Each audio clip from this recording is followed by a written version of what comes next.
सभी प्रेम से बोलो भगवान श्री कृष्ण की जय। भगवान बलराम की जय। आप सभी का हमारे YouTube चैनल त्योहार गाइड में स्वागत है। हरे कृष्णा। हर षष्ठी व्रत भाद्रपद मास के कृष्ण पक्ष की षष्ठी तिथि को रखा जाता है। इस व्रत में सुबह संकल्प लेकर व्रत प्रारंभ किया जाता है और फिर पूरे दिन हल से जोती गई या खेत में उगाई गई चीजों को नहीं खाया जाता है। इस व्रत को माताएं अपनी संतान की दीर्घायु और खुशहाली के लिए रखती है। मान्यता है कि इस दिन भगवान श्री कृष्ण के बड़े भाई बलराम जी का जन्म हुआ था, इसलिए माताएं अपने बच्चों की खुशहाली के लिए इस दिन बलराम जी की पूजा कर कर प्रार्थना करती है। इस व्रत को करने वाली माताओं के लिए पूजा में व्रत कथा का पाठ करना या श्रवण करना अनिवार्य होता है, वरना उनकी पूजा पूर्ण नहीं मानी जाती है। आइए सुनते हैं पद्म पुराण में दी गई हल षष्ठी व्रत की संपूर्ण कथा। कथा से पहले हम सभी बलदाऊ और छठी माता का ध्यान करें। श्वेत वर्णम महाबाहु नीलांबर धर्म प्रभुम हल मूसलम युक्तम बलभद्रम नमाम्यहम, अर्थात मैं श्वेत वर्ण महाबली नील वस्त्रधारी हाथों में हल और मूसल धारण करने वाले बलभद्र प्रभु को नमस्कार करती हूँ। पीताम्बरा सुवासनी पुष्पमाला अलंकारनीम हस्ते लंकोदुग्ध युक्ताम षष्ठी देवी नमाम्यम, अर्थात मैं पीत वस्त्रधारी पुष्प मालाओं से सुशोभित हाथों में लड्डू और दूध धारण करने वाली षष्ठी माता को प्रणाम करती हूँ। हे हलधर बलराम, हे षष्ठी माई, आपकी कृपा से हमारे परिवार में सुख स्वास्थ्य बल और संतति का कल्याण हो, जन्म जन्मांतर के पाप मिटे, जीवन में धर्म सत्य और पराक्रम का वास हो, आपके चरणों में हमारा मन सदा अचल रहे और घर आंगन में अन्न धन और हर्ष उल्लास की वृद्धि हो। पहली कथा के अनुसार प्राचीन काल में एक ग्वालिन थी। उसका प्रसव काल अत्यंत निकट था। एक ओर वह प्रसव से व्याकुल थी तो दूसरी ओर उसका मन गोरस अर्थात दूध और दही बेचने में लगा हुआ था। उसने सोचा कि यदि प्रसव हो गया तो गोरस यूं ही पड़ा रह जाएगा और खराब हो जाएगा। यह सोचकर उसने दूध दही के घड़े सिर पर रखे और बेचने के लिए चल पड़ी, किंतु कुछ दूर पहुंचने पर ही उसे असहनीय प्रसव पीड़ा शुरू हो गई। तब वह एक झरबेरी की ओट में चली गई और वहां उसने एक बच्चे को जन्म दिया और उस बच्चे को वह वहीं छोड़कर पास के गांव में दूध दही बेचने चली गई। संयोग से उस दिन हल षष्ठी थी। गाय भैंस के मिश्रित दूध को वह केवल भैंस का दूध बताकर गांव वालों को बेच आई। गांव वाले भोले भाले थे, उसकी बातों पर विश्वास कर लिया। उधर जिस झरबेरी के नीचे उसने बच्चे को छोड़ा था उसके समीप ही खेत में एक किसान हल जोत रहा था। अचानक उसके बैल भड़क उठे और हल का फल शरीर में घुसने से वह बालक मर गया। इस घटना से किसान बहुत दुखी हुआ, फिर भी उसने हिम्मत और धैर्य से काम लिया। उसने झरबेरी के कांटे से ही बच्चे के चीरे हुए पेट में टांके लगाए और उसे वहीं छोड़कर चला गया। कुछ देर बाद ग्वालिन दूध बेचकर आ पहुंची। बच्चे की ऐसी दशा देखकर उसे समझते देर नहीं लगी कि यह सब उसके पाप की ही सजा है। वह बड़े दुखी मन से सोचने लगी कि अगर मैंने झूठ बोलकर गाय का दूध ना बेचा होता और गांव की स्त्रियों का धर्म भ्रष्ट ना किया होता तो मेरे बच्चे की यह दुर्दशा नहीं होती। इसलिए मुझे लौटकर सब बातें गांव वालों को सच सच बताकर प्रायश्चित करना चाहिए। ऐसा निश्चय कर वह फिर वापस उसी गांव में पहुंची जहां उसने दूध दही बेचा था। अब वह गली गली घूमकर अपनी करतूत और उसके फल स्वरूप मिले दंड का बखान करने लगी। तब स्त्रियों ने स्वधर्म की रक्षा के लिए और उस पर रहम खाकर उसे क्षमा कर दिया और आशीर्वाद दिया। बहुत सी स्त्रियों द्वारा आशीर्वाद लेकर जब वह फिर से झरबेरी के नीचे पहुंची तो यह देखकर हैरान रह गई कि वहां उसका पुत्र जीवित अवस्था में पड़ा है। तभी उसने स्वार्थ के लिए झूठ बोलने को ब्रह्म हत्या के समान समझा और कभी झूठ न बोलने का प्रण कर लिया। एक समय राजा युधिष्ठिर ने भगवान श्री कृष्ण से कहा, हे मधुसूदन, आपने संसार के कल्याण के लिए ही अवतार धारण किया है। इस समय सुभद्रा और द्रौपदी अपने पुत्रों के मरने से शोक का ग्रस्त है और अभिमन्यु की पत्नी उत्तरा का गर्भ भी अश्वत्थामा के ब्रह्मास्त्र से खंडित हो गया है।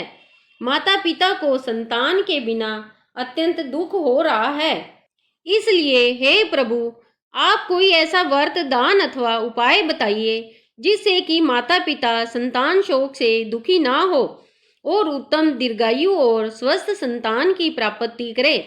यह सुनकर भगवान कहने लगे, हे राजन, अब मैं तुमको एक व्रत बतलाता हूँ जिसको नियम पूर्वक करने से खंडित गर्भ भी जीवन पा जाता है और संतान दुखी नहीं होती।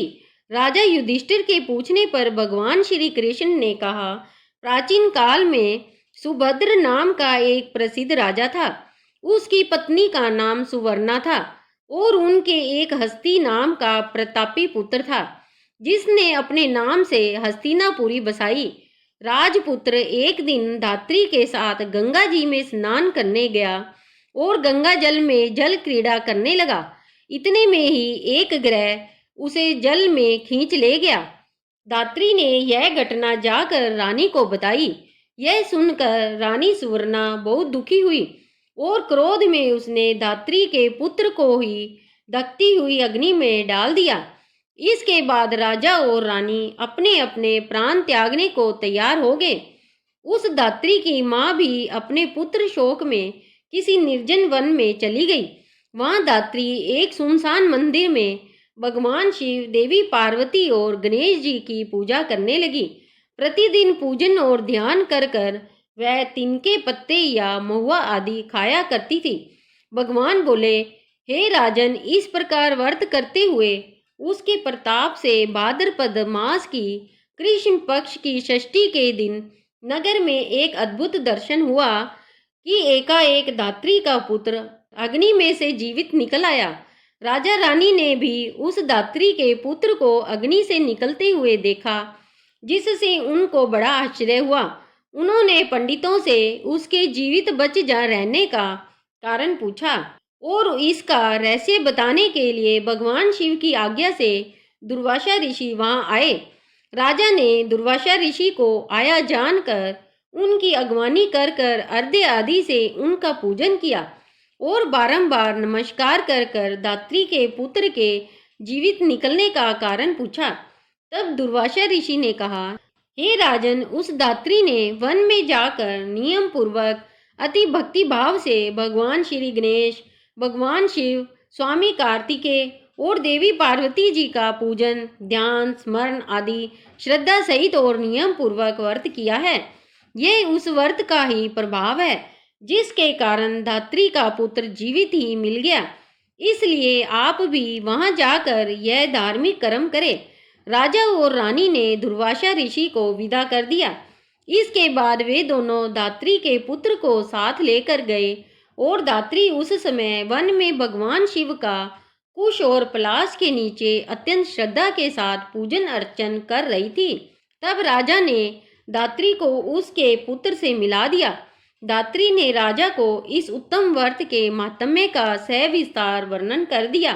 उसने कहा, हे राजन, जिस दिन से आपके भय से त्रस्त मैं यहाँ आई, मैंने केवल वायु को ही भोजन करते हुए यहाँ भगवान गणेश, भगवान कार्तिकेय, भगवान शिव और देवी पार्वती जी की पूजा की है। एक दिन आधी रात के समय स्वप्न में भगवान शिव ने मुझे दर्शन दिया और कहा, तेरा पुत्र जीवित हो गया है क्योंकि तूने हमारा व्रत एवं पूजन बहुत ही श्रद्धा और भक्ति से किया है। यदि तुम्हारी रानी भी उसी व्रत को विधि पूर्वक कर ले तो उसका पुत्र भी जीवित मिल जाएगा और भी उसे बहुत सारे पुत्र प्राप्त होंगे। तब भगवान श्री कृष्ण ने राजा युधिष्ठिर से कहा, हे राजन, भादों के महीने में कृष्ण पक्ष की षष्ठी तिथि को यह उत्तम व्रत करना चाहिए। उस दिन प्रातःकाल स्नान कर कर क्रोध, लोभ, मोह आदि त्याग कर व्रत को नियम पूर्वक धारण करना चाहिए। जब तक व्रती रहे किसी भी जीव की हिंसा ना करे, व्रत संपूर्ण करने के लिए चींटी आदि का मार्ग भी उल्लंघन ना करे और दोपहर के समय परिवार और मित्रों सहित ढाक और कुशा के नीचे भगवान शिव, देवी पार्वती, स्वामी कार्तिकेय और गणेश जी की प्रतिमा स्थापित कर कर धूप, दीप, नैवेद्य आदि से विनम्र भक्ति भाव से पूजा करे और प्रार्थना करे, हे सौम्य मूर्ति, पंचमुख शूलधारी, नंदी, श्रृंगी, माँ कार्यम आदि गणों से युक्त आप भगवान शिव को मैं साष्टांग नमस्कार करती हूँ। शिव हर कांतता, प्रकृति, श्रेष्ठ हेतु, सौभाग्यदायिनी गौरी और माता पार्वती को मैं नमस्कार करती हूँ। हे मयूर वाहन, हे क्रोंच पर्वत का विदर्न करने वाले कुमार विशाख और स्कंद, आप स्वामी कार्तिकेय को बारंबार नमस्कार है। इस प्रकार इन चारों देवताओं की भली भांति पूजा करे, फिर ब्राह्मणों सहित गाजे बाजे से अपने घर को जाए।